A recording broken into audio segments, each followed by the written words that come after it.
আজকে কলেজ স্তরের 2023-2024 শিক্ষাবর্ষের third semester শিক্ষার্থীদের এডুকেশন পাসের পরীক্ষা ছিল। তো তোমাদের যাদের এডুকেশন সাবজেক্ট পাসে আছে তোমাদের আশা করি সকলেরই পরীক্ষা ভালো হয়েছে, কারণ এ পর্যন্ত আমাকে যতজনই ইনফর্ম করেছে সবাই বলেছে যে পরীক্ষা নাকি খুবই ভালো হয়েছে। কারণ তোমাদেরকে আমি যে সাজেশন দিয়েছিলাম আর আমার থেকে যারা নোটস নিয়েছিল তোমাদের প্রত্যেকটা প্রশ্নই কমন পড়েছে। তোমাদেরকে যে সাজেশনের মধ্যে 9টি প্রশ্ন দিয়েছি, প্রথম ইউনিট থেকে যে দুটি টপিক বলেছি সে দুটি টপিক থেকেই এসেছে।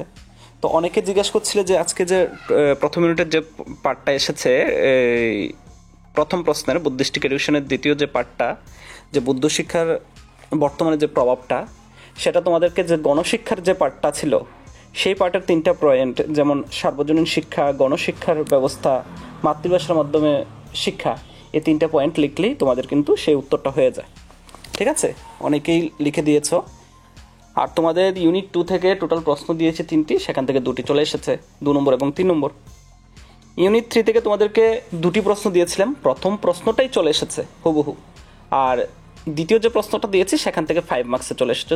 তো দরকার নেই, প্রথম প্রশ্নটাই চলে এসেছে। ইউনিট 4 থেকে তোমাদেরকে যে 2টি প্রশ্ন দিয়েছি সেখান থেকে সেই 2টি প্রশ্নই এসেছে, কারণ মুদালিয়ার কমিশন যেভাবে আমি বলেছি সেইভাবেই চলে এসেছে। আর তোমাদেরকে যে ন্যাশনাল পলিসির মধ্যে থেকে, ন্যাশনাল পলিসি অন এডুকেশনের মধ্যে থেকে যে পার্টটা তোমাদেরকে দিয়েছি, 2টি পার্ট দিয়েছি, 1986-এর যে রিকমেন্ডেশন সেটা, এবং যে একটা পার্ট দিয়েছি explain the recommendation of revised national policy on education 1992, যেটা প্রোগ্রাম অফ অ্যাকশন, সে পার্টটা তোমাদের চলে এসেছে। তো অনেকেই আমাকে বলছিলে যে এই পার্টটা আসবে কি না, কারণ এখনো পর্যন্ত সেই পার্টটা থেকে কোনো বছরই প্রশ্ন আসেনি। তো আমি তোমাদেরকে, যারা আমাকে প্রশ্ন করেছিলে, আমি কিন্তু তোমাদেরকে বলে দিয়েছিলাম যে শিখে নেওয়ার জন্য, যে প্রশ্নগুলি দিয়েছি 2টি দিয়েছি, 2টি শিখে নেওয়ার জন্য। তো সেই প্রশ্নটা কিন্তু তোমাদের পরীক্ষাতে চলে আসলো। আর 2 মার্কসের যারা আমার থেকে নোটস নিয়েছিল তোমাদের তো প্রায় 17-18টার মতো কমন পড়েছে প্রায়, অর্থাৎ প্রায় মোটামুটি সবগুলি কমন পড়েছে, 1-2টি ছাড়া। তো আশা করি তোমাদের সকলেরই পরীক্ষা ভালো হয়েছে।